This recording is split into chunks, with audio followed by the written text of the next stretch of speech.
आज मैं आपको बताने जा रहा हूं सरसों के तेल और ऑलिव ऑयल के फायदे और सही इस्तेमाल के बारे में। Olive oil, olive oil. मैं खुद घर पर एक्स्ट्रा वर्जिन ऑलिव ऑयल इस्तेमाल करता हूं। इसकी सिर्फ 1 से 2 टीस्पून मात्रा काफी है। यह हेल्दी है, कोलेस्ट्रॉल को कंट्रोल करता है और कैंसर, एलर्जी और हार्ट डिजीज के रिस्क को कम करता है। सरसों का तेल, मस्टर्ड ऑयल।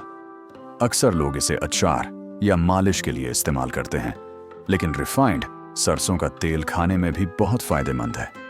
इसके फायदे: स्किन के डार्क स्पॉट्स और टैनिंग कम करता है, नेचुरल सनस्क्रीन का काम करता है, हेयर ग्रोथ में मदद करता है, जल्दी सफेद होने वाले बालों के लिए फायदेमंद, भूख बढ़ाता है और डाइजेशन बेहतर करता है, हार्ट के लिए अच्छा है और एंटी इन्फ्लेमेटरी गुण रखता है।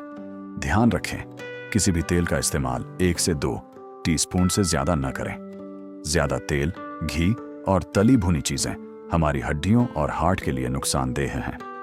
लाइफस्टाइल मैसेज: अगर आप अपनी लाइफ पैटर्न सुधार लेंगे, जैसे सही खान पान, कम ऑयल, जंक फूड से परहेज और रेगुलर एक्सरसाइज, तो आपको न दवाइयों की जरूरत पड़ेगी न डॉक्टर की। तो याद रखें, सही तेल चुनें, मात्रा कम रखें और हेल्दी लाइफस्टाइल अपनाएं।